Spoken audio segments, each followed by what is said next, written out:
जी हाँ, स्वागत है आपका। तो इसके पिछले वीडियो में 999 अति महत्वपूर्ण प्रश्नों पर प्रैक्टिस हो चुका था। इस वीडियो में प्रश्न नंबर 1000 से शुरुआत करेंगे। त्वचा टूटे और खून बहे, इसे क्या कहते हैं? लेसिरेशन। संकुचन के साथ मांसपेशी का छोटा होना क्या कहलाता है? आइसोटोनिक। पेशी का संकुचन और पेशी की लंबाई में परिवर्तन नहीं होता, किस प्रकार के? आइसोमेट्रिक संकुचन में।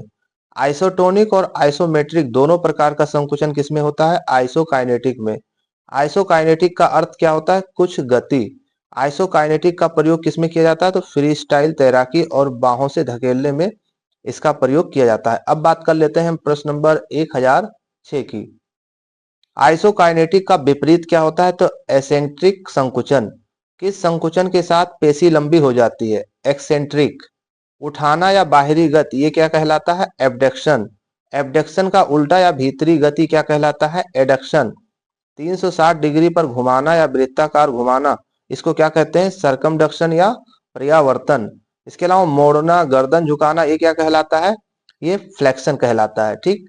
अब बात करते हैं प्रश्न नंबर 1012 की। जी हाँ, विस्तारण या बढ़ाना सिर को पीछे की ओर, ये क्या कहलाता है? एक्सटेंशन। चक्रवर्तन घुमाना कहलाता है क्या? रोटेशन। हथेली को आगे की ओर मोड़ना क्या कहलाता है? सपीनेशन या उत्तानन। हथेली को पीछे तथा नीचे घुमाना ये क्या कहलाता है? प्रोनेशन या अवतानन। पांव की तली को नीचे मोड़ना क्या कहलाता है? इन्वर्सन या विपरिवर्तन। इसके अलावा 1017 है, पांव की तली को बाहर को मोड़ना ये क्या कहलाता है? इवर्सन या बहिर्परिवर्तन। अब बात कर लेते हैं प्रश्न नंबर 1018 की। जी हाँ, सभी प्रश्न बेहद महत्वपूर्ण है, इन प्रश्नों पर अभ्यास करते रहिए।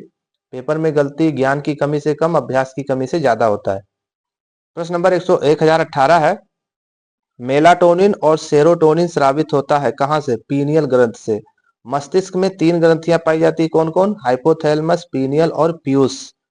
फोटोसिंथेटिक पिगमेंट किसे कहते हैं? सही जवाब क्लोरोफिल को।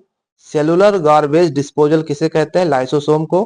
मानव में क्रोमोसोम की संख्या कितनी होती है? 23 जोड़ा, यानी कि 46 गुणसूत्र। वंशानुक्रम व्यक्ति की जन्मजात विशेषताओं का संपूर्ण योग है, ये किसका महत्वपूर्ण कथन है? तो ये बी एन झा का है। अब बात कर लेते हैं प्रश्न नंबर 1024 अति महत्वपूर्ण प्रश्न की। किडनी के अध्ययन को क्या कहते हैं? नेफ्रोलॉजी। किडनी के झिल्ली को क्या कहते हैं? पेरिटोनियम। मस्तिष्क के झिल्ली को क्या कहते हैं? मेनिंजाइटिस। फेफड़ा के झिल्ली को क्या कहते हैं? Pleural membrane. हृदय की झिल्ली को क्या कहते हैं? पेरिकार्डियम। ग्लेरुमेरुलस का काम क्या है? ये रक्त को छानने का काम करता है।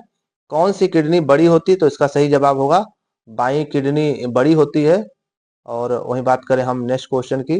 जी हाँ, पेशाब में यूरिया की मात्रा कितनी होती है? 2%। किडनी की पथरी को क्या कहते हैं? कैल्शियम ऑक्जेलेट कहते हैं।